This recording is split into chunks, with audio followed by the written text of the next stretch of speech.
ನಮಸ್ಕಾರ, ಸೋನಿ 9 ನ್ಯೂಸ್ಗೆ ಸ್ವಾಗತ. ನಾನು ಸೋನಿಕಾ. ಮೊದಲಿಗೆ ಮುಖ್ಯಾಂಶಗಳು.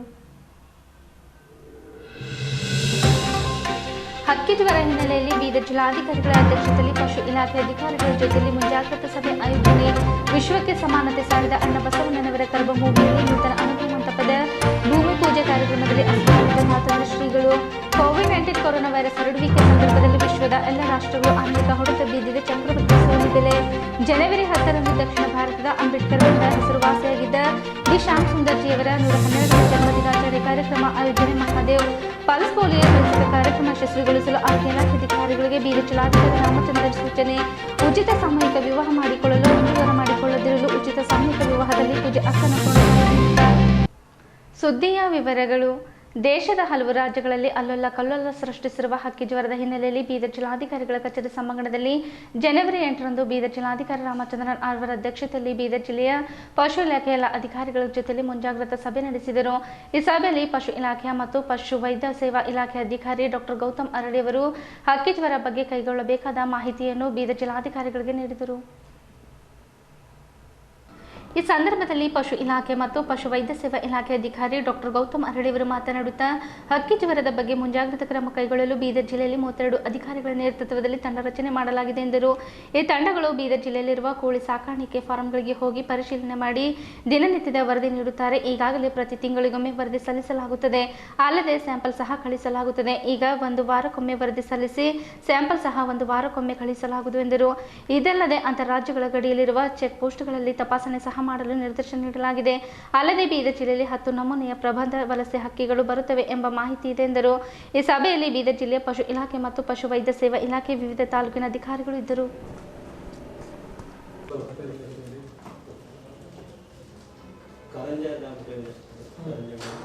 ಈಗ ನಾನೇ ರಜೆ ಇದೆ ಸರ್, ಪಾರ್ಟಿಗೆ ಬರ್ತೀನಿ ಸರ್. ಒಂಚೂರು ಐಡೆಂಟಿಫೈ ಮಾಡಿ ಎಲ್ಲ ಹೇಳಿದ್ರೆ sir, you will be enlightening your DC about the presence of migratory birds in the district. ಮಾಡ್ತಾ ಇದ್ರಿ, ಸ್ಯಾಂಪಲ್ಸ್ ಹೆಂಗೆ ಕಲೆಕ್ಟ್ ಮಾಡ್ತಾ ಇದ್ರಿ, ಫಾಲೋಅಪ್ ಹೆಂಗೆ ಆಗ್ತಾ ಇದ್ರಿ, ಅದರ ಬಗ್ಗೆ ನಿಮ್ಗೆ ಸ್ವಲ್ಪ ಮಾಹಿತಿ ಕೊಟ್ಟರೆ ಚೆನ್ನಾಗಿರ್ಬೋದು ಸರ್.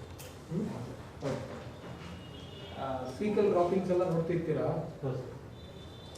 ಕಾಲರಿಂಗ್, ಜಿಯೋ ಟ್ಯಾಗಿಂಗ್ ಏನಾದರೂ ಮಾಡ್ತಾ ಇದ್ದೀರಾ? ಕೆರೆಗಳು ಜಾಸ್ತಿ ಇರುತ್ತೆ ಸರ್. ಓಕೆ, ಫಾಲೋ ಮಾಡ್ತಾರೆ. ಬೆಳಗ್ಗೆ ಸಾಯಂಕಾಲ ಟೈಮಿಂಗ್ಸ್ ಜಾಸ್ತಿ ಬರ್ತದೆ ಸರ್. ಆ ಟೈಮ್ನಲ್ಲಿ ಉಪಯೋಗಿಸ್ಬೋದು. ಓಕೆ, ಯಾವುದಾದ್ರು ಅಸ್ವಾಭಾವಿಕ ಪ್ರಿಪೇರ್ ಮಾಡ್ಕೊಂಡಿದ್ದೀವಿ ಸರ್. ಮತ್ತು ಪ್ರತಿ ದಿವಸ ನಾವು ರಿಪೋರ್ಟ್ ಕೊಡ್ತಾ ಇದ್ದೀವಿ ಸರ್. ನಿಲ್ ಕಳಿಸ್ಬೇಡ್ರಿ, ಎಲ್ಲಿದ್ರೆ ನಿಲ್ಲಂತ ಪ್ರತಿದಿನ ನಿಲ್ ರಿಪೋರ್ಟ್ ಕಳಿಸ್ಬೇಕಂತ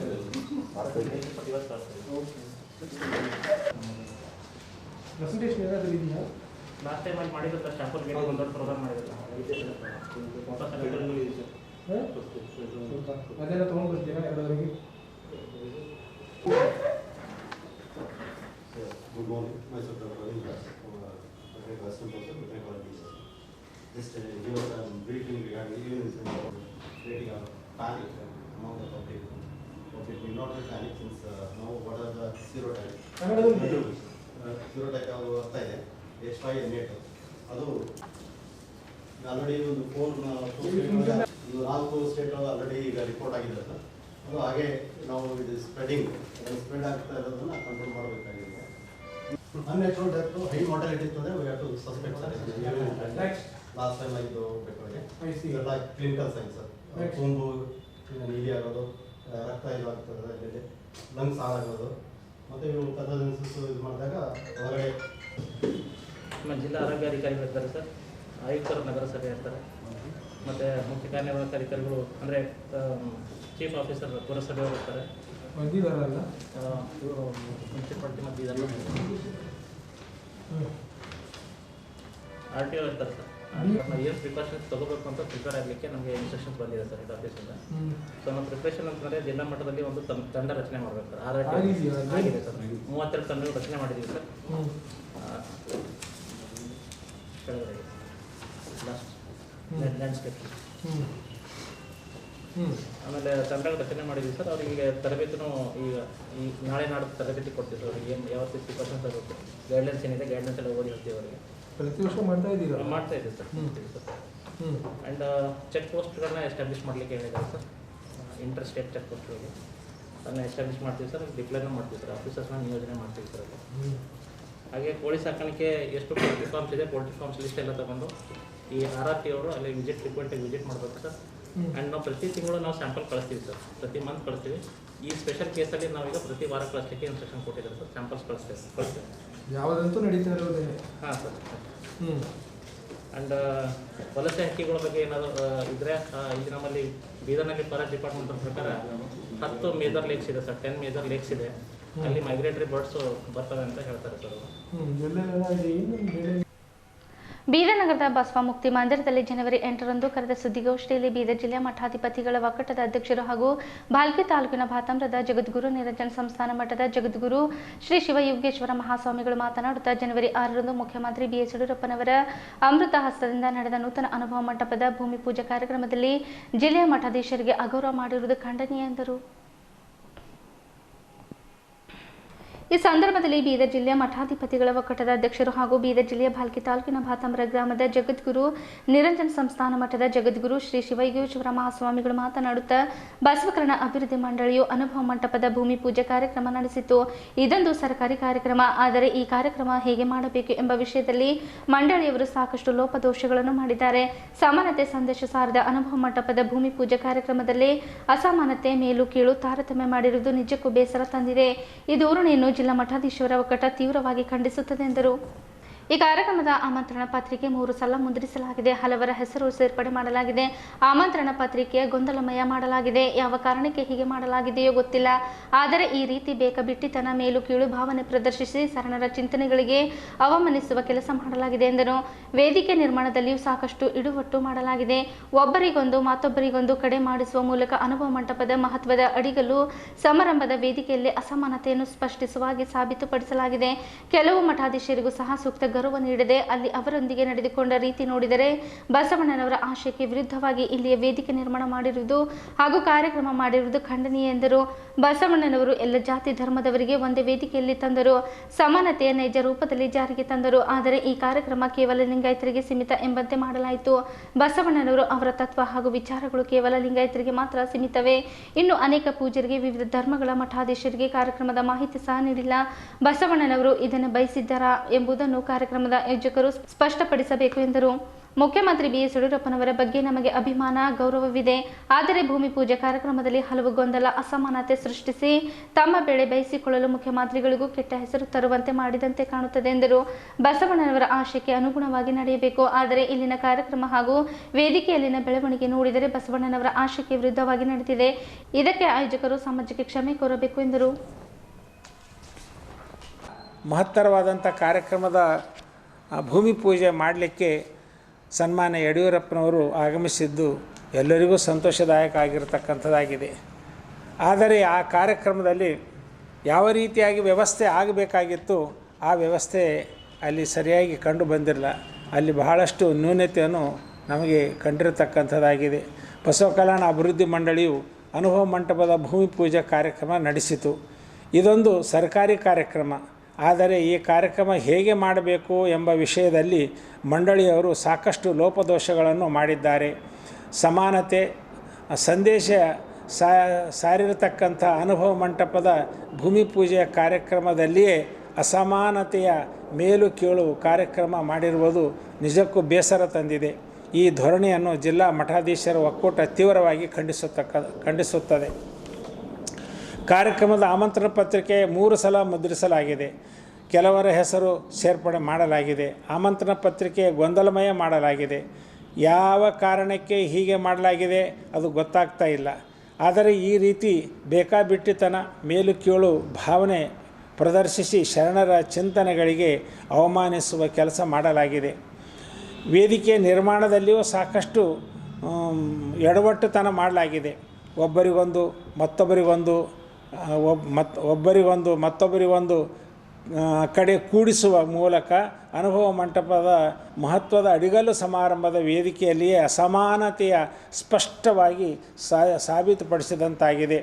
ಕೆಲವು ಮಠಾಧೀಶರಿಗೆ ಸಹ ಸೂಕ್ತ ಗೌರವ ನೀಡದೆ ಅಲ್ಲಿ ಅವರೊಂದಿಗೆ ನಡೆದುಕೊಂಡ ರೀತಿ ನೋಡಿದರೆ ಬಸವಣ್ಣವರ ಆಶಯಕ್ಕೆ ವಿರುದ್ಧವಾಗಿ ಇಲ್ಲಿಯ ವೇದಿಕೆ ನಿರ್ಮಾಣ ಮಾಡಿರುವುದು ಕಾರ್ಯಕ್ರಮ ಮಾಡಿರುವುದು ಖಂಡನೀಯವಾಗಿರ್ತಕ್ಕಂಥದ್ದಾಗಿದೆ. ಬಸವಣ್ಣನವರು ಎಲ್ಲ ಜಾತಿ ಧರ್ಮದವರಿಗೆ ಒಂದೇ ವೇದಿಕೆಯಲ್ಲಿ ತಂದಿರತಕ್ಕಂಥವರಾಗಿದ್ದಾರೆ. ಸಮಾನತೆಯ ನೈಜ ರೂಪದಲ್ಲಿ ಜಾರಿಗೆ ತಂದರು.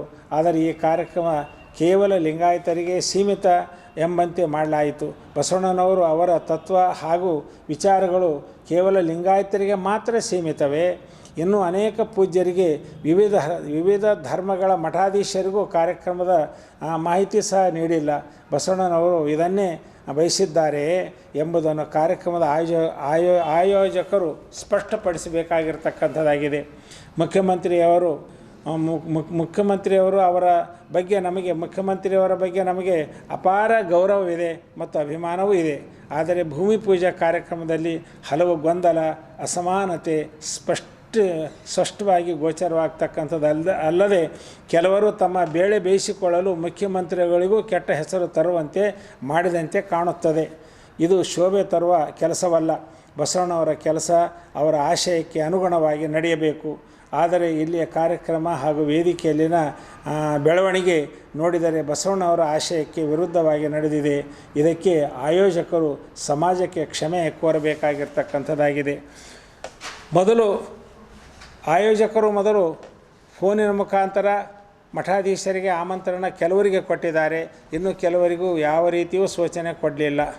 ಆದರೆ ಕರೆದಿರ್ತಕ್ಕಂಥ ಆಮಂತ್ರಣ ಕೊಟ್ಟು ಕರೆದು ವೇದಿಕೆ ಕಡೆಗೆ ಕರೆದು ಅವರು ಕೂಡಿಸಿದ ನಂತರ ಮುಖ್ಯ ವೇದಿಕೆಗೆ ಅವರಿಗೆ ಬರಮಾಡಿಕೊಳ್ಳಬೇಕಾಗಿತ್ತು. ಆದರೆ ಅವರಿಗೆ ಕಡೆಗಾಣಿಸಿ ಕೆಲವೇ ಮಠಾಧೀಶರಿಗೆ ಮುಖ್ಯ ವೇದಿಕೆ ಮೇಲೆ ಕರೆಸಿದ್ದು ಕಾರಣವೇನು? ಹಾಗಾದರೆ ಅವರಿಗೆ ಬೇಕಾಗಿದ್ದಾದರೆ ಇವರಿಗೆ ಫೋನ್ ಮುಖಾಂತರ ಕರೆಸಿದ್ದಾದರೂ ಆಮಂತ್ರಣ ಕೊಟ್ಟು ಕರೆಸಿದ್ದಾದರೂ ಏನು ಕಾರಣ? ಅಷ್ಟೇ 3-4 ಜನ ಮಠಾಧೀಶರಿಂದಲೇ ಆ ಕಾರ್ಯಕ್ರಮ ಮುಗಿಸ್ಕೊಳ್ಬೇಕಾಗಿತ್ತು. ಆದರೆ ಮತ್ತೆ ಉಳಿದಂಥ ಮಠಾಧೀಶರಿಗೆ ತರೋದು ಕಾರಣ ಏನು? ಆ ಮಠಾಧೀಶರಿಗೆ ಅಲ್ಲಿ ಕೂಡಿಸಿ ಅವರ ಜೊತೆಗೆ ಎಲ್ಲ ರೀತಿಯಿಂದ ಕಾರ್ಯಕ್ರಮದಾಗ ಭಾಗಿಯಾಗುವಂತೆ ಅವರಿಗೆ ಗೌರವ ಕೊಟ್ಟಿದ್ದರೆ ಇನ್ನೂ ಒಳಿತಾಗ್ತಕ್ಕಂಥದ್ದಾಗಿದ್ದು, ಅದಕ್ಕೆ ನಮಗೆ ಭಾಳ ಬೇಸರ ಎನಿಸಿರ್ತಕ್ಕಂಥದ್ದಾಗಿದೆ. ಮಠಾಧೀಶರ ಮಧ್ಯದಲ್ಲೇ ಮಠಾಧೀಶರಲ್ಲಿಯೇ ತರತಮ ಭೇದ ಮಾಡ್ತಕ್ಕಂಥದ್ದು ಇದು ಯಾವ ಬಸವ ತತ್ವ ಅನ್ನತಕ್ಕಂಥದ್ದು. ಈ ರೀತಿಯಾಗಿ ಗೊಂದಲಮಯವಾದಂಥ ಕಾರ್ಯಕ್ರಮ ಅವರು ಮಾಡಬಾರದು, ಮಾಡಿದ್ದು ಅಕ್ಷಮ್ಯ ಅಪರಾಧವಾಗಿರ್ತಕ್ಕಂಥದ್ದಾಗಿದೆ ಅನ್ನೋದನ್ನು ಈ ಸಂದರ್ಭದಲ್ಲಿ ನಾವು ಸ್ಪಷ್ಟಪಡಿಸ್ತಕ್ಕಂಥವರಾಗಿದ್ದೇವೆ.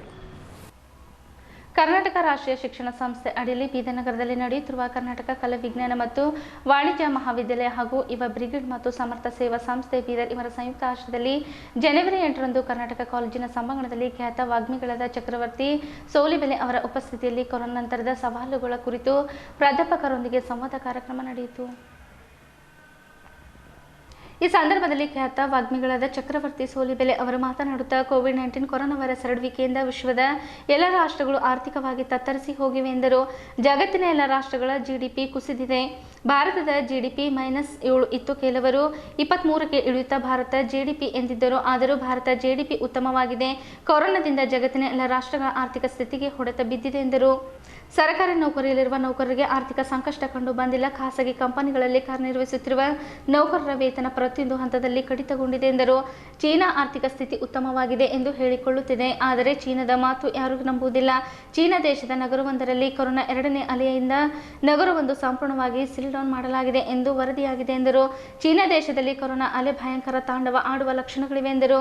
ಸ್ಯಾನಿಟೈಸರ್ ಬಳಸಿದ ಬಳಿಕ ಕಡ್ಡಾಯವಾಗಿ ಕೈ ತೊಳೆದುಕೊಂಡು ಊಟ ಮಾಡಬೇಕು. ದೇವಸ್ಥಾನ ಮತ್ತು ಮದುವೆ ಮನೆಗಳಲ್ಲಿ ಸ್ಯಾನಿಟೈಸರ್ ಬಳಸಿದ ಬಳಿಕ ಕೈ ತೊಳೆದುಕೊಳ್ಳದೆ ಊಟ ಮಾಡುವುದು ಹಾಗೂ ತೀರ್ಥ ಸೇವನೆ ಮಾಡುವುದರಿಂದ ಆರೋಗ್ಯಕ್ಕೆ ಹಾನಿಯುಂಟು ಮಾಡುತ್ತದೆ ಎಂದು ಕಳವಳ ವ್ಯಕ್ತಪಡಿಸಿದರು. ಈ ಕಾರ್ಯಕ್ರಮದಲ್ಲಿ ಕಾಲೇಜಿನ ಪ್ರಾಚಾರ್ಯರಾದ ಡಾಕ್ಟರ್ ಜಗನ್ನಾಥ ಹೆಬ್ಬಳೆ, ಯುವ ಬ್ರಿಗೇಡ್ ಸಮರ್ಥ ಸೇವಾ ಸಂಸ್ಥೆ ಪದಾಧಿಕಾರಿಗಳು ಹಾಗೂ ಕಾಲೇಜಿನ ವಿದ್ಯಾರ್ಥಿಗಳು ಇದ್ದರು.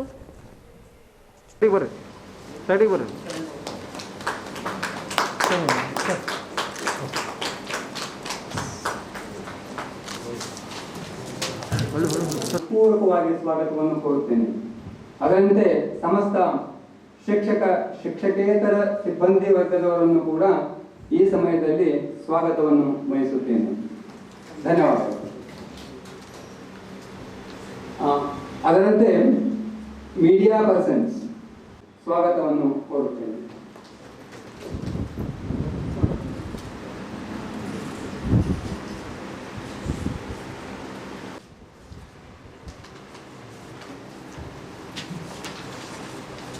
ಎಲ್ಲರಿಗೂ ದಿನ ಕಾರ್ಯಕ್ರಮಗಳಿಗೆ ಸ್ವಾಗತಿಸುತ್ತಾ ಯುವ ಬ್ರಿಗೇಡ್ ನಂತರದ ಸವಾಲುಗಳು ಅನ್ನೊಂದು ಅಣ್ಣನ ಜೊತೆ ಮಾತಾಡಿದಾಗ ಕೇಳ್ಕೊಂಡಿದ್ದೆ. ನಾನು ಮೊದಲನೇ ಹೇಳಬೇಕಾಗಿದ್ರೆ ಈ ಕಾಲೇಜಿನಲ್ಲಿ ಕಲಿತ ವಿದ್ಯಾರ್ಥಿ ಅಂತ ಒಂದು ಹೆಮ್ಮೆಯಿಂದ ಹೇಳ್ಕೊಳ್ಬೇಕಾಗತ್ತೆ.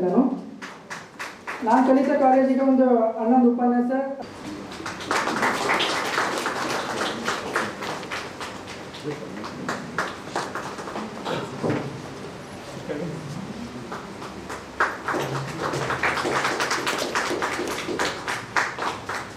ಅದೇ ರೀತಿ ಸಮರ್ಥ ಸೇವಾ ಸಂಸ್ಥೆಯ ಅಧ್ಯಕ್ಷರಾಗಿರುವಂತಹ ವೀರೇಸ್ವಾಮಿ, ಅದೇ ರೀತಿ ನಮ್ಮ ಮಂದಿರದ ಪ್ರಾಚಾರ್ಯರಾಗಿರುವಂತಹ ಡಾಕ್ಟರ್ ಜಗನ್ನಾಥ್ ಹೆಗಡೆ ಸರ್ ಅವರಿಗೆ ಪ್ರೊಫೆಸರ್ ರಾಜೇಂದ್ರ ಸರ್ ಒಂದು ಮಾಲಾರ್ಪಣೆ ಮಾಡಿಕೊಂಡು ಸವಾಲುಗಳು ಯಾವ್ಯಾವ ದಿಕ್ಕಲ್ಲಿ ಬಂದಿವೆ ಅನ್ನೋದು ಇನ್ನೂ ನಮ್ಗೆ ಅರ್ಥ ಆಗಲಿಲ್ಲ. ಕಾಲಕ್ರಮದಲ್ಲಿ ಗೊತ್ತಾಗ್ತಾ ಹೋಗುತ್ತೆ. ಹೀಗಾಗಿ ಬಹಳ ಮುಂಚಿತವಾಗಿ ಯಾವ್ಯಾವ ಸವಾಲುಗಳನ್ನು ಯಾರ್ಯಾರು ಗ್ರಹಿಸಿದ್ದು, ಈ ದೇಶಕ್ಕೆ ಚೈನಾ ವೈರಸ್, ನಾನು ಚೈನಾ ವೈರಸ್ ಅಂತ ಬಳಸಲಿಕ್ಕೆ ಇಷ್ಟಪಡ್ತೀನಿ, ಯಾಕೆಂದ್ರೆ ಚೈನಾದಲ್ಲಿ ಒರಿಜಿನೇಟ್ ಆಗಿದ್ದಂಥ ವೈರಸ್ ಅದು. ಆದರೆ ಚೈನಾ ಇದುವರೆಗೂ ತನ್ನಲ್ಲಿ ಈ ವೈರಸ್ ಒರಿಜಿನೇಟ್ ಆಯಿತು ಅಂತ ಹೇಳಿಕೊಳ್ಳಿಕ್ಕೆ ಇಚ್ಛೆ ಪಡ್ತಿಲ್ಲ. ಆಫ್ರಿಕಾದಲ್ಲಿ ಯಾವುದಾದ್ರೂ ವೈರಸ್ ಜನರೇಟ್ ಆಗಿ ಅದು ಜಗತ್ತಿಗೆ ಸ್ಪ್ರೆಡ್ ಆದರೆ ಇದು ಆಫ್ರಿಕನ್ ವೈರಸ್ ಅಂತ ಮೊದಲಿಗೆ ಅದನ್ನು ನೇಮ್ ಮಾಡ್ತೀವಿ ನಾವು. ಆದರೆ ಚೈನಾದಲ್ಲಿ ಜನರೇಟ್ ಆಗಿರುವಂಥ ವೈರಸ್ಸು ಚೈನಾದಿಂದ ಹಬ್ಬಿತು ಮತ್ತು ಚೈನಾ ಹಬ್ಬಿತು ಅನ್ನೋಕ್ಕಿಂತ ಹಬ್ಬಿಸಿತು. ಚೈನಾಕ್ಕೆ ಈ ವೈರಸ್ ಬಂದಿದ್ದು ಡಿಸೆಂಬರ್ನಲ್ಲಿ, ಕಳೆದ ಡಿಸೆಂಬರ್ನಲ್ಲಿ. ಈಗ ಜನವರಿ ಬಂತು. 1 ವರ್ಷ 1 ತಿಂಗಳಿನ ಹಿಂದೆ ಚೈನಾಕ್ಕೆ ವೈರಸ್ ಬಂತು. ವುಹಾನ್ನಲ್ಲಿ ಲೈವ್ ಮೀಟ್ ಮಾರ್ಕೆಟ್ನಲ್ಲಿ, ಅಲ್ಲಿದ್ದಂಥ ಲೈವ್ ಮೀಟ್ ಮಾರ್ಕೆಟ್ ಅಂತಂದ್ರೆ ಅದು ಎಲ್ಲ ಬಗೆಯ ಪ್ರಾಣಿಗಳು ಜೀವಂತವಾಗಿ ಓಡಾಡ್ತಿರ್ತವೆ. ನೀವು ಈ ಪ್ರಾಣಿ ಬೇಕು ಅಂದ್ರೆ ಆ ಪ್ರಾಣಿ ನಿಮ್ಮ ಎದುರಿಗೆ ತಂದು ಕಟ್ ಮಾಡಿ ಕೊಡ್ತಾರೆ. ಎಲ್ಲ ಥರದ ಪ್ರಾಣಿ ಇರುತ್ತಲ್ಲಿ, ಬಾವಲಿಯಿಂದ ಹಿಡಿದು ಜಿಂಕೆ ಮರಿವರೆಗೂ ಎಲ್ಲ ಥರದ ಹಂದಿ ಎಲ್ಲ ನೀವು ಯಾವ್ದು ಕೇಳಿದ್ರೆ ಅದು ಓಡಾಡ್ತಿರುತ್ತೆ, ಎಳ್ಕೊಂಡು ಬಂದು ಅದನ್ನು ಕಟ್ ಮಾಡಿಕೊಡ್ತಾರೆ. Wuhan is famous for that. ಅಲ್ಲಿ ಇದು ಔಟ್ ಬ್ರೇಕ್ ಆದಾಗ ಒಂದು ಹೆಣ್ಮಗಳು, ಒಬ್ಬ ಡಾಕ್ಟರ್ ಹೇಳಿದ್ಲು, ಏನು ಹೇಳಿದ್ಲು ಅಂತಂದ್ರೆ, ಒಂದೇ ಥರದ ಪೇಷಂಟ್ಸ್ ಬರ್ತಿದ್ದಾರೆ ಹಾಸ್ಪಿಟಲ್ಗೆ, ಅವ್ರಿಗೆಲ್ರಿಗೂ ಒಂದೇ ಥರದ ಪ್ರಾಬ್ಲಮ್ಸ್ ಇದೆ, ಅವರೆಲ್ಲರೂ ಕೂಡ ರೆಸ್ಪಿರೇಟರಿ ಪ್ರಾಬ್ಲಮ್ ಇಂದ ನರಳುತ್ತಾ ಇದ್ದಾರೆ ಮತ್ತು 4-5 ದಿನಗಳಲ್ಲಿ ಸಿವಿಯರ್ ಆಗಿ ಸತ್ತೋಗ್ತಾ ಇದ್ದಾರೆ. ಸ್ಪ್ರೆಡ್ ರೇಟ್ ಬಹಳ ಜೋರಾಗಿದೆ, ಆದಷ್ಟು ಬೇಗ ಇದ್ರ ಬಗ್ಗೆ ಎಚ್ಚರಿಕೆ ವಹಿಸಬೇಕು ಅಂತ. ಚೈನಾ ಗೊತ್ತಾಯ್ತು ಪ್ರಾಬ್ಲಮ್ ಏನು ಅಂತ, ಬಿಕಾಸ್ ಅವ್ರದೇ ಲ್ಯಾಬಲ್ಲಿ ಜನರೇಟ್ ಆಗಿದ್ದಂಥ ವೈರಸ್. ಬೈ ಚಾನ್ಸ್ ಅದೇನು ಲೀಕ್ ಆಯಿತು, ಅದರ ಪರಿಣಾಮ ಏನಾಯಿತು, ಚೈನಾದಲ್ಲಿ ವುಹಾನಲ್ಲಿ ಹಬ್ಲಿಕ್ಕೆ ಶುರುವಾದಂತೆ ಚೈನಾ ಅದನ್ನು ಅಂಡರ್ ದ ಕಾರ್ಪೆಟ್ ಮುಚ್ಚಲಿಕ್ಕೆ ಪ್ರಯತ್ನ ಪಡ್ತು. ಯಾಕೆ ಅಂತಂದರೆ, ನಾನೊಬ್ಬನೇ ಯಾಕೆ ಸಫರ್ ಮಾಡಬೇಕು, ಜಗತ್ತೆಲ್ಲ ಅಳ್ಳಿ ಅಂತ. ಜಗತ್ತಿಗೆಲ್ಲ ಈ ವೈರಸ್ ಸ್ಪ್ರೆಡ್ ಆಯ್ತಲ್ಲ, ಅಲ್ಲಿವರೆಗೂ ಚೈನಾ ಸುಮ್ಮನೆ ಇತ್ತು, ಏನೂ ಹೇಳ್ಕೊಳ್ಳಿಲ್ಲ. ಕೊನೆಗೊಂದು 3-4 ತಿಂಗಳ ನಂತರ ನಾನು ಇದನ್ನು ಓವರ್ಕಮ್ ಮಾಡಿದೆ, ಇನ್ನು ನಂಗೆ ಗೊತ್ತಿಲ್ಲ, ನನಗೂ ಇದಕ್ಕೂ ಸಂಬಂಧವೇ ಇಲ್ಲ ಅಂತ ಹೇಳಿ. ಎಲ್ಲಿವರೆಗೂ ಅಂತಂದರೆ, ವರ್ಲ್ಡ್ ಹೆಲ್ತ್ ಆರ್ಗನೈಸೇಷನ್ನ ಅಫಿಷಿಯಲ್ಸ್ಗಳನ್ನು ತೀರಾ ನೆನ್ನೆಯವರೆಗೂ, ಇವತ್ತಿನ ರಿಪೋರ್ಟ್ ಗೊತ್ತಿಲ್ಲ, ಡೆಫಿನೆಟ್ಲಿ ಬಿಟ್ಟಿರಲ್ಲ, ನೆನ್ನೆಯವರೆಗೂ ವರ್ಲ್ಡ್ ಹೆಲ್ತ್ ಆರ್ಗನೈಸೇಷನ್ನ ಅಫಿಷಿಯಲ್ಸ್ಗಳನ್ನು ತನ್ನ ದೇಶಕ್ಕೆ ಬಿಟ್ಕೊಳ್ಳಿಲ್ಲ.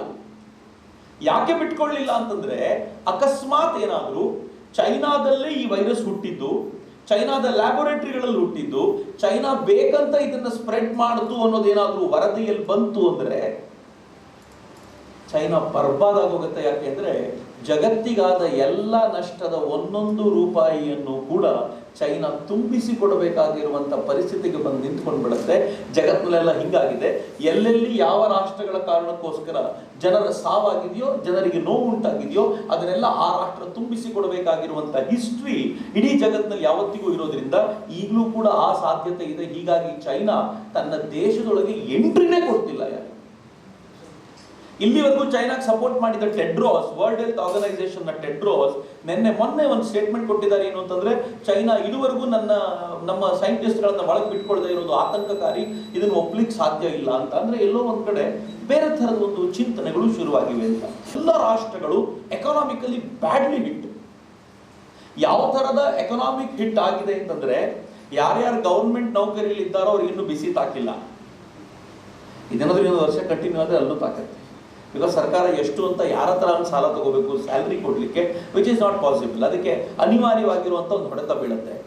ಆದರೆ ಪ್ರೈವೇಟ್ ಸೆಕ್ಟರಲ್ಲಿ ಇದ್ದವರಿಗೆ, ಅಪಾರ್ಟ್ ಫ್ರಮ್ ಸಾಫ್ಟ್ವೇರ್ ಇಂಡಸ್ಟ್ರಿ, ಇನ್ನೆಲ್ರಿಗೂ ಯಾವ ಪರಿ ಹೊಡೆತ ಬಿದ್ದಿದೆ ಅಂತಂದ್ರೆ, ಎಲ್ಲ ಕಡೆಗಳಲ್ಲೂ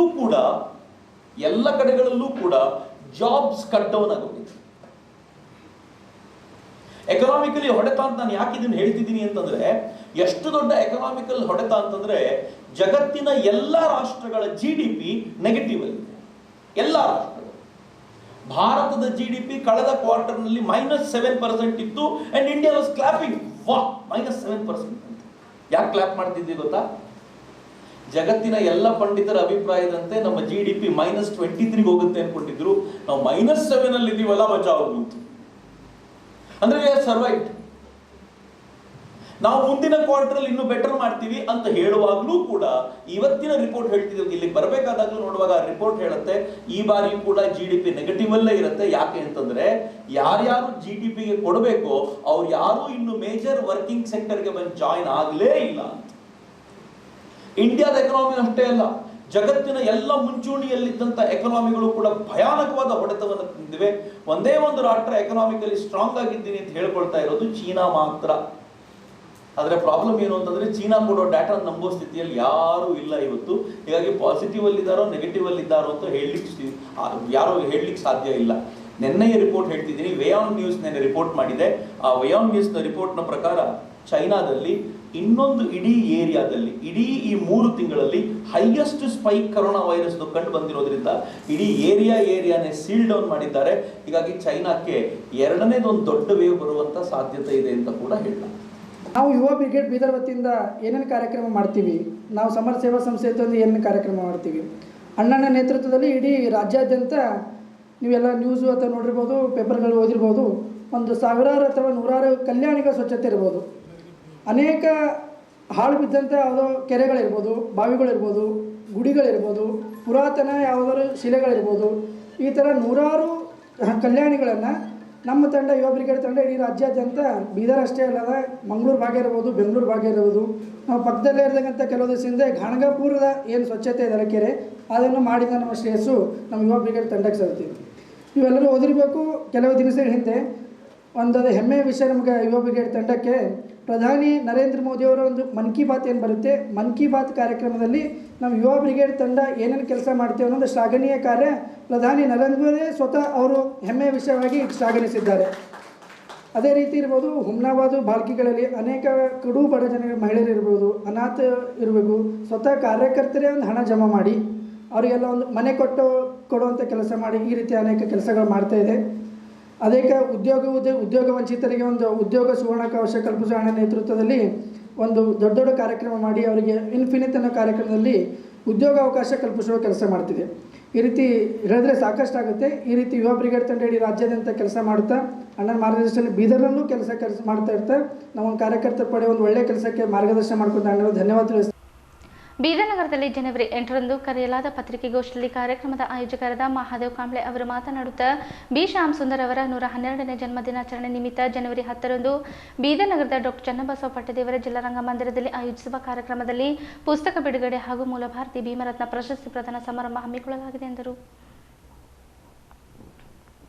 ಕಾರ್ಯಕ್ರಮದ ಆಯೋಜಕರಾದ ಮಹಾದೇವ್ ಕಾಂಬ್ಳೆ ಅವರು ಸುದ್ದಿಗೋಷ್ಠಿಯಲ್ಲಿ ಮಾತನಾಡುತ್ತಾ ಬಿ ಶ್ಯಾಮ್ ಸುಂದರ್ ಅವರು ದಲಿತ ಚಳುವಳಿಯ ನಾಯಕರಾಗಿ ಮೂಲ ಭಾರತೀಯ ಚಳುವಳಿಯ ಹೋರಾಟಗಾರರಿಗಾಗಿ ಹೈದರಾಬಾದ್ ಮುಕ್ತಿ ಸಂಗ್ರಾಮದಲ್ಲಿ ಅವಿರತವಾಗಿ ಶ್ರಮಿಸಿದ್ದಾರೆ. ಆದ್ದರಿಂದ ಬೀದರ್ ಏರ್ಪೋರ್ಟ್ಗಳಿಗೆ ಸರ್ಕಾರ ಶ್ಯಾಮ್ ಸುಂದರ್ ಅವರ ಹೆಸರು ನಾಮಕರಣ ಮಾಡಬೇಕು ಎಂದರು. ಸರ್ಕಾರದ ವತಿಯಿಂದ ಪ್ರತಿ ವರ್ಷ ಹೋರಾಟಗಾರ ಬಿ ಶ್ಯಾಮ್ ಸುಂದರ್ ಅವರ ಜಯಂತಿ ಆಚರಿಸಬೇಕು.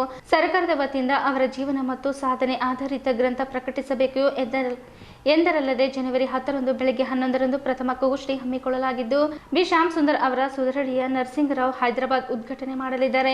ವಿಶೇಷ ಅತಿಥಿಗಳಾಗಿ ಪಂಜಾಬ್ನಿಂದ ದಾದಾ ಸಾಹೇಬ್ ಕ್ಯಾನ್ಸಿರಾಮ್ ಅವರ ಸುಂದರಡಿಯವರ ಪ್ರಭತ್ ಸಿಂಗ್ ಆಗಮಿಸಲಿದ್ದಾರೆ. ಕಲಬುರಗಿ ವಿಶ್ವವಿದ್ಯಾಲಯದ ಪ್ರಾಧ್ಯಾಪಕ ವಿ.ಟಿ. ಕಾಂಬ್ಳೆ, ಮಾಜಿ ಶಾಸಕ ಜುಲ್ಫಿಕರ್ ಹಾಸ್ಮಿ, ಸಂವಿಧಾನ ರಕ್ಷಣಾ ಸಮಿತಿಯ ಮಹಾಪ್ರಧಾನ ಕಾರ್ಯದರ್ಶಿ ಅನಿಲ್ ಕುಮಾರ್ ಬೆಲ್ದರೆ, ಸಮಾಜ ಕಲ್ಯಾಣ ಇಲಾಖೆಯ ಉಪನಿರ್ದೇಶಕ ಪ್ರೇಮ್ ಸಾಗರ್ ದಾಂಡೇಕರ್, ನ್ಯಾಯವಾದಿ ಮಾಣಿಕರಾವ್ ಗೋಡಬಲ್ಲೆ, ಸಮಾಂತರ ಭಾರತ ನಿರ್ದೇಶಕ ಎಸ್ ಕುಮಾರ್, ಬಿ ಶ್ಯಾಮ್ ಸುಂದರ್ ಅವರ ಒಡನಾಡಿನ ಪ್ರಕಾಶ್ ಮೂಲಭಾರತಿ, ಭ್ಯಾಮ್ಸಫ್ ಕೇಂದ್ರ ಕಾರ್ಯಕಾರಿಣಿ ಸದಸ್ಯ ಬಿಬಿ ಮೇಶ್ರಮ್, ಜೆಸ್ಕಾಂ ಲೆಕ್ಕಾಧಿಕಾರಿ ಸುಮಂತ್ ಕಟ್ಟಿಮನಿ ವೇದಿಕೆ ಮೇಲೆ ಉಪಸ್ಥಿತರಿರಲಿದ್ದಾರೆ.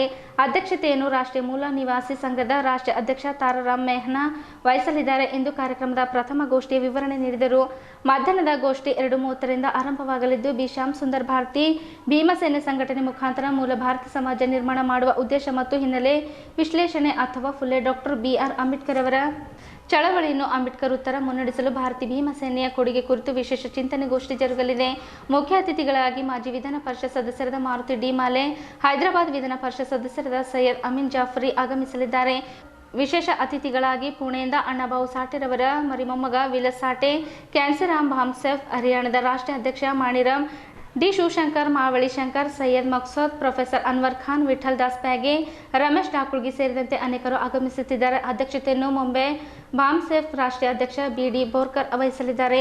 ಬಿ. ಶ್ಯಾಮ್ ಸುಂದರ್ ಅವರ ಪುಸ್ತಕ ಬಿಡುಗಡೆ ನಡೆಯಲಿದೆ. ಮೂಲಭಾರತಿ ಭೀಮರತ್ನ ಪ್ರಶಸ್ತಿಯನ್ನು ನರಸಿಂಗರಾವ್ ತೆಲಂಗಾಣ, ಪ್ರಕಾಶ್ ಮೂಲಭಾರತಿ ಕಲಬುರಗಿ ಹಾಗೂ ಜುಲ್ಫಿಕರ್ ಹಾಸ್ಮಿ ಬೀದರ್ ಇವರನ್ನು ಪ್ರದಾನ ಮಾಡಲಾಗುತ್ತದೆ ಎಂದು ಕಾಂಬ್ಳೆ ತಿಳಿಸಿದರು.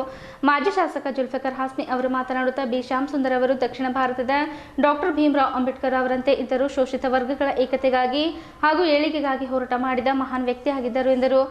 ಬಿ. ಶ್ಯಾಮ್ ಸುಂದರ್ ಅವರು ಭಾಲ್ಕಿ ದ್ವಿಸದ್ಯ ವಿಧಾನಸಭಾ ಮತಕ್ಷೇತ್ರದಿಂದ ಶಾಸಕರಾಗಿ ಆಯ್ಕೆಯಾಗಿದ್ದರು. ಅಲ್ಲದೆ ಬೀದರ್ ಲೋಕಸಭಾ ಚುನಾವಣೆಯಲ್ಲಿಯೂ ಸ್ಪರ್ಧಿಸಿದರು. Doctor B. ಆರ್. ಅಂಬೇಡ್ಕರ್ ಅವರಿಗೆ ಕಾಂಗ್ರೆಸ್ ಸೋಲಿಸಿದಂತೆ ಬಿ. ಶ್ಯಾಮ್ ಸುಂದರ್ ಅವರನ್ನು ಸೋಲಿಸುವ ಪ್ರಧಾನಮಂತ್ರಿ ಜವಾಹರ್ಲಾಲ್ ನೆಹರು ಅವರು ಬೀದರ್ ಜಿಲ್ಲೆಗೆ ಚುನಾವಣಾ ಪ್ರಚಾರಕ್ಕೆ ಬಂದಿದ್ದರು ಎಂದು ಹೇಳಿದರು. ಕಲ್ಯಾಣ ಕರ್ನಾಟಕ ಭಾಗದ ನಾಯಕರಾದ ಮಾಜಿ ಮುಖ್ಯಮಂತ್ರಿ ದಿವಂಗತ್ ಎನ್ ಧರ್ ಸಿಂಗ್ ಮತ್ತು ಮಾಜಿ ಕೇಂದ್ರ ಸಚಿವರು ಹಾಗೂ ಕಾಂಗ್ರೆಸ್ ಪ್ರಮುಖ ನಾಯಕರಾದ ಎಂ. ಮಲ್ಲಿಕಾರ್ಜುನ್ ಖರ್ಗೆ ಅವರು ಸಹ ಬಿ. ಶ್ಯಾಮ್ ಸುಂದರ್ ಅವರ ಗರಡಿಯಲ್ಲಿ ಪಳಗಿನ ನಾಯಕರು ಇದ್ದರು. ಜನವರಿ 10ರಂದು ನಡೆಯಲಿರುವ ಕಾರ್ಯಕ್ರಮದಲ್ಲಿ ಬೀದರ್ ಜಿಲ್ಲೆಯ ಶೋಷಿತ ಸಮಾಜದವರು ಪಾಲ್ಗೊಂಡು ಕಾರ್ಯಕ್ರಮ ಯಶಸ್ವಿಗೊಳಿಸುವಂತೆ ಕೋರಿದರು. ಪತ್ರಿಕೆಗೋಷ್ಠಿಯಲ್ಲಿ ಅಶೋಕ್ ಕುಮಾರ್ ಮಾಳಿಗೆ, ಸುನಿಲ್ ಕುಮಾರ್ ಢೊಳ್ಳೆ, ಸುರೇಶ್ ಠಾಳೆ ಸೇರಿದಂತೆ ಅನೇಕರು ಉಪಸ್ಥಿತರಿದ್ದರು. वो पहला रेगुलेशन है कि बी श्याम सुंदर जी का जो मूवमेंट है, तो हैदराबाद कर्नाटक का जो हिस्ट्री हमको पढ़ाया जाता है कर्नाटक स्टेट के सिलेबस के अंदर, उस सिलेबस के अंदर जो हैदराबाद कर्नाटक का जो हिस्ट्री है उसके अंदर बी श्याम सुंदर जी का जीवन चरित्र और जो उनका पुस्तकों मूवमेंट था, उस मूवमेंट को कर्नाटक गवर्नमेंट उस सिलेबस में डालना चाहिए. हमारा वो कार्यक्रम का एक हक होता है. दूसरा, जो बी श्याम सुंदर साहब, उनका कर्मभूमि बीदर रहा. उनका कर्मभूमि बीदर रहने के वजह से उनके आने वाले जनरेशन को या उनका हिस्ट्री मालूम होना चाहिए. इसलिए जो बीदर का एयरपोर्ट बना हुआ है, वो बीदर के एयरपोर्ट को बी श्याम सुंदर जी का नाम देना चाहिए. हमारा इस जयंती के अवसर पर हमारा हक होता है. तीसरा मुद्दा है, जो बी श्याम सुंदर जी का बहुत बड़ा साहित्य है. जैसे बाबा साहब का साहित्य रहा, उसी तरह बहुत बड़ा साहित्य भी बी श्याम सुंदर का है. वो साहित्य को कर्नाटका गवर्नमेंट ने वॉल्यूम्स बनाकर, उसका एक कमेटी बनाकर वो वॉल्यूम्स जो है, किताब जो है, गवर्नमेंट के तरफ से छापना चाहिए. हमारा ये तीसरा मुद्दा है. तो ऐसे बहुत सारे मुद्दे रहने के वजह से हम कर्नाटका गवर्नमेंट से ये कर रहे कि बहुत सारे महापुरुषों का जो है गवर्नमेंट के तरफ से जयंती आचरण कर रहे हैं. तो बी श्याम सुंदर हमारे हैदराबाद संस्थान के अंबेडकर थे. वो इसीलिए कर्नाटका गवर्नमेंट के तरफ से बी श्याम सुंदर का जयंती भी आचरण होना चाहिए. हम इस कार्यक्रम में हकोताय कर रहे हैं. यही मुद्दा लेकर हम आने वाले 10 तारीख को हम जयंती के अवसर पर 2 सेशन में बहुत बड़े विद्वान आकर वहाँ पे 2 सेशन में बहुत चर्चा उस दिन होने वाला है. तो सभी बीदर के और तेलंगाना, स्पेशली तेलंगाना, मराठवाड़ा और हैदराबाद कर्नाटका, ये बी श्याम सुंदर का बड़ा एरिया रहा. ಡಾಕ್ಟರ್ ಬಿ ಶ್ಯಾಮ್ ಸುಂದರ್ ಅವರು ಬೀದರ್ ಜಿಲ್ಲೆಯಲ್ಲಿಂದ ಭಾಲ್ಕಿನಿಂದ MLA ಇತ್ತು. ಬಲ್ವಂತರಾವ್ ಖಾನಾಪುರ್ ಅವಾಗ ಜಾಯಿಂಟ್ ಕಾನ್ಸ್ಟಿಟ್ಯೂನ್ಸಿ ಇತ್ತು, ಅವ್ರು MLA ಇತ್ತು. ಮತ್ತು ನಮ್ಮ ಸೌತ್ ಇಂಡಿಯಾಕ್ಕೆ ಸೆಕೆಂಡ್ ಬಾಬಾ ಸಾಹೇಬ್ ಅಂಬೇಡ್ಕರ್ ಇದ್ದರು. ಇದು ಏನು ನೀವು ಅಂಬೇಡ್ಕರ್ ಮೂರ್ತಿ ಕಾಣ್ತಾ ಇದ್ದೆ ನಿಮ್ಗೆ, ಇಡೀ ಕರ್ನಾಟಕದಲ್ಲಿ ಫಸ್ಟ್ ಅಂಬೇಡ್ಕರ್ ಮೂರ್ತಿ ಕೂಡಿಸಿದ್ರು ಬಿ ಶ್ಯಾಮ್ ಸುಂದರ್ ಅವರು. ಬಿ ಶ್ಯಾಮ್ ಸುಂದರ್ ನಮ್ಮ ಮಾದೇವ್ ಕಾಂಬ್ಳೆ, ನಮ್ಮ ಅಶೋಕ್ ಮಾಳಿಗೆ ಮಾತಾಡಿದ್ರು. ಬಿ ಶ್ಯಾಮ್ ಸುಂದರ್ ಅವ್ರ ಮೂಮೆಂಟ್ ಇತ್ತು. ಪಸ್ ಸಖ್ವಾಮ್ ಮೂಮೆಂಟ್ ಇಲ್ಲ, ಪಸ್ ಕರ್ದ ಖಾಮ್. ನಾವು ಶೋಷಿತರಿಲ್ಲ, ನಮಗೂ ಶೋಷಿತರು ಮಾಡಿದಾರ, ಆ ಮೂಮೆಂಟ್ ಅವ್ರದ್ದಿತ್ತು. ನಾನು ಈ ಜಯಂತಿ ಕಾರ್ಯಕ್ರಮದಲ್ಲಿ ನಮ್ಮ ಜಿಲ್ಲೆದ ಎಲ್ಲ ಶೋಷಿತ ಸಮಾಜ, ಎಲ್ಲ ದಲಿತರು, ಬ್ಯಾಕ್ವರ್ಡ್ ಮೈನಾರಿಟೀಸ್ಗೆ ನನ್ನ ವಿನಂತಿ ಇದೆ, ನಿಮ್ಮ ಮೂಲಕ ತಾವು ಎಲ್ಲರೂ ಆ ಕಾರ್ಯಕ್ರಮ ಬರಬೇಕು, ಅವರಿಗೆ ಮಾನ ಸನ್ಮಾನ ಕೊಡಬೇಕು. ಅದಕ್ಕಿಂತ ಮುಂಚೆ ಇದು ಉರ್ದುನಲ್ಲಿ ಬುಕ್ಕು ಏನು ಬಿ ಶ್ಯಾಮ್ ಸುಂದರ್ದವ್ರದ್ದು ಓದೋದು ಬರೆಯೋದು ಎಲ್ಲ ಉರ್ದುನೇ ಇತ್ತು. ಅವ್ರ ಡ್ರೆಸ್ ಶೇರ್ವಾನಿ ಪೈಜಾಮ ಇತ್ತು. ಅದ್ರ ಸಲಾಗ ಅವ್ರದ್ದು ಆಲ್ರೆಡಿ ಉರ್ದುನಲ್ಲಿ ಬುಕ್ ರಿಲೀಸ್ ಆಗಿದೆ. ಇದೇ ಬುಕ್ಕು ಕನ್ನಡನಲ್ಲಿ ಅವ್ರದ್ದು ಎಲ್ಲ ಸಾಹಿತ್ಯ ಎಲ್ಲ ಪ್ರಚಾರ ಆಗಬೇಕಂತ ನಾವು ಎಲ್ಲ ಮಾಡ್ತೇವೆ. ಅವ್ರಿಗಿಂತ ಎಲ್ಲರಿಗಿಂತ ಇಂಪಾರ್ಟೆಂಟ್ ಬುಕ್ ಇದೆ, ದ ಬರ್ನ್, ಭೂ ದೇವತಾಂಕ ಮ್ಯಾನಿಫೆಸ್ಟೋ. ಮತ್ತು ಬಿ ಶ್ಯಾಮ್ ಸುಂದರ್ ಅವರು ಇಲ್ಲಿಂದ ಪಾರ್ಲಿಮೆಂಟ್ ಎಲೆಕ್ಷನ್ ಬಿ ಕಂಟೆಸ್ಟ್ ಮಾಡಿದ್ರು. ಇದು ಹೇಳಬೇಕಾಗ್ತದ ನಿಮ್ಗೆ. ಬಿ ಶ್ಯಾಮ್ ಸುಂದರ್ ಹೆಂಗ ಬಾಬಾ ಸಾಹೇಬ್ಗೆ ಸೋಲ್ಸಲಕ್ಕೆ ಇಡೀ ಕಾಂಗ್ರೆಸ್ ಪ್ರಯತ್ನ ಮಾಡಿದ್ರು, ಬಿ ಶ್ಯಾಮ್ ಸುಂದರ್ ಅವರಿಗೆ ಇಲ್ಲಿಂದ MP ಆಗಬಾಳೆ ಅಂತ ಪಂಡಿತ್ ನೆಹರು ಬೀದರ್ಗೆ ಬಂದವ್ರಿಗೆ ಸೋಲ್ಸು. ಅದ್ರ ಸಲುವಾಗಿ ಬಿ ಶ್ಯಾಮ್ ಸುಂದರ್ ಅವ್ರದ್ದು ಪ್ರಚಾರ ಎಲ್ಲ ಕಳ ಆಗ್ಬೇಕು. ನಿಮ್ಗೆ ಆಶ್ಚರ್ಯ ಆಗಬಹುದು, ಧರಮ್ ಸಿಂಗ್ ಬಿ ಶ್ಯಾಮ್ ಸುಂದರ್ದವ್ರು ಹ್ಯಾಂಡ್ ಬಿಲ್ ಹಂಚಿದ. ಬಿ ಶ್ಯಾಮ್ ಸುಂದರ್ದವ್ರು ಎಲೆಕ್ಷನ್ ಏಜೆಂಟ್ ಇದ್ದರು, ಖರ್ಗೆ ಅವ್ರದವ್ರ ಶಿಷ್ಯ. ಸಾಕಷ್ಟು ನಮ್ಮ ಭಾಗದಲ್ಲಿ ಸೆಕೆಂಡ್ ಲೈನ್ ಲೀಡರ್ಶಿಪ್ಗೆ ಬೆಳೆಸಿದವರು ಬಿ ಶ್ಯಾಮ್ ಸುಂದರ್. ನಾನು ಬಿ ಶ್ಯಾಮ್ ಸುಂದರ್ ಅವ್ರಿಗೆ ನಮ್ಗೆ ಶಿರೇಶ್ಕರ್ ಸಾಹೇಬರು ಒಂದು ಸ್ವಲ್ಪ ಮಾತು ಹೇಳಿದ್ರು. ಅದೇ ನಾನು ಮೈಂಡ್ನಲ್ಲಿ ಇಟ್ಕೊಂಡು ಬಿ ಶ್ಯಾಮ್ ಸುಂದರ್ ನಾನು ಒಬ್ಬ ಅಭಿಮಾನಿ ಇದ್ದೇನೆ. ಅದು ಸಲುವಾಗಿ ತಾವು ಎಲ್ಲರೂ ಆ ಕಾರ್ಯಕ್ರಮಕ್ಕೆ ಬರಬೇಕಂತ ವಿನಂತಿಸ್ತೇನೆ. ಅದರ ಪ್ರಯುಕ್ತ ನಾವು 10ನೇ ಜನವರಿಯಲ್ಲಿ ಇಟ್ಕೊಂಡಿದ್ದೀವಿ. ಅವರ ಒಂದು ಉರ್ದು ಪುಸ್ತಕವನ್ನು ಕನ್ನಡದಲ್ಲಿ ರೂಪಾಂತರ ಮಾಡಿ ಮುಂಬರುವ ಪೀಳಿಗೆಗೆ ಆ ಸಾಹಿತ್ಯವನ್ನು ಸಿಗಬೇಕಂತಕ್ಕಂಥ ಉದ್ದೇಶ ಇಟ್ಕೊಂಡು ಅವರ ಸಿದ್ಧಾಂತಗಳನ್ನು ಮತ್ತು ದಲಿತರು ಮತ್ತು ಶೋಷಿತರು ಹಿಂದುಳಿದ ವರ್ಗದವರಿಗೆ ಅವರು ಮಾಡಿರ್ತಕ್ಕಂಥ ಸೇವೆಯನ್ನು ಜನರ ಮುಂದೆ ತರಬೇಕಂತ ಈ ಒಂದು ಅವ್ರ ಜನ್ಮ ದಿನಾಚರಣೆ ಮುಖಾಂತರ ನಾವು ನಮ್ಮ ರಾಷ್ಟ್ರದಾದ್ಯಂತ ಕೆಲವು ನಾಯಕರನ್ನು ಸಾಮಾಜಿಕ ಕಾರ್ಯಕರ್ತರನ್ನು ಆ ಕಾರ್ಯಕ್ರಮದಲ್ಲಿ ಪಾಲ್ಗೊಳ್ಳಿಕ್ಕೆ ಹೇಳಿದ್ದೀವಿ. ಅವ್ರದ್ದು ಒಂದು ಸಂದೇಶಗಳನ್ನು ಜನರಿಗೆ ಮುಟ್ಟಿಸ್ಬೇಕಂತ ತಮ್ಮ ಮಾಧ್ಯಮದಿಂದ ಹೆಚ್ಚಿನ ಜನ ಸೇರಿಸ್ಬೇಕು. ತಾವು ಈ ಒಂದು ಬಿ ಶ್ಯಾಮ್ ಸುಂದರ್ ಅವರ ಸೈದ್ಧಾಂತಿಕದ ಒಂದು ಜಯಂತಿಯನ್ನು ಪ್ರಚಾರ ಮಾಡಿ ಪ್ರಸಾರ ಮಾಡಿ ಜನರನ್ನು ಸೇರಿಸೋಕೆ ಅನುಕೂಲ ಮಾಡಿಕೊಡ್ತಕ್ಕಂಥ ತಮ್ಮಲ್ಲಿ ಕೇಳಬೇಕು. ಜನವರಿ 17ರಿಂದ ಜನವರಿ 20ರವರೆಗೆ ರಾಷ್ಟ್ರೀಯ ಪಲ್ಸ್ ಪೋಲಿಯೋ ನಡೆಸುವುದಕ್ಕೆ ಸಂಬಂಧಿಸಿದಂತೆ ಜಿಲ್ಲಾಧಿಕಾರಿಗಳ ಕಚೇರಿಯಲ್ಲಿ ಜನವರಿ 7ರಂದು ನಡೆದ ಜಿಲ್ಲಾ ಮಟ್ಟದ ಸಮನ್ವಯ ಸಮಿತಿ ಸಭೆ ಅಧ್ಯಕ್ಷತೆ ವಹಿಸಿ ಮಾತನಾಡಿದ ಜಿಲ್ಲಾಧಿಕಾರಿಗಳಾದ ರಾಮಚಂದ್ರನ್ ಆರ್ ಅವರು ವಿವಿಧ ಇಲಾಖೆಗಳ ಸಹಕಾರ ಹಾಗೂ ಸಹಭಾಗಿತ್ವ ಪಡೆದು ಪಲ್ಸ್ ಪೋಲಿಯೋ ಲಸಿಕಾ ಕಾರ್ಯಕ್ರಮವನ್ನು ಯಶಸ್ವಿಗೊಳಿಸಬೇಕೆಂದರು. ಶ್ರೀಮತಿ ನಿರ್ಲಕ್ಷಿ ಶಶಿಕಾಂತ್ ಮೋದಿ ಅವರ ಪರಿವಾರದ ವತಿಯಿಂದ ಶ್ರೀ ಸಿದ್ದೇಶ್ವರ ಟ್ರಸ್ಟ್ ಅಪ್ನಾ ಘರ್ ಅಡಿಯಲ್ಲಿ ನಗರದ ಸ್ವಾಮಿ ಸಮರ್ಥ ಕಲ್ಯಾಣ ಮಂಟಪದಲ್ಲಿ 22 ಬಡ ಜೋಡಿಗಳ ಉಚಿತ ಸಾಮೂಹಿಕ ಸಮಾರಂಭದ ನೇತೃತ್ವವನ್ನು ವಹಿಸಿ ಮಾತನಾಡಿದ ಲಿಂಗತ್ ಮಹಾಮಠದ ಪೂಜ್ಯ ಶ್ರೀ ಅಕ್ಕ ಅನ್ನಪೂರ್ಣ ತಾಯಿಯವರು ವಿವಿಧ ಸಂಘಟನೆಗಳು ಸಾಮೂಹಿಕ ಉಚಿತ ವಿವಾಹ ಮಾಡಿಸುತ್ತೇವೆ ಬನ್ನಿ ಎಂದು ಕೈ ಮುಗಿದು ಕರೆದರೂ ಜನ ಮುಂದೆ ಬರುತ್ತಿಲ್ಲ ಎಂದರು.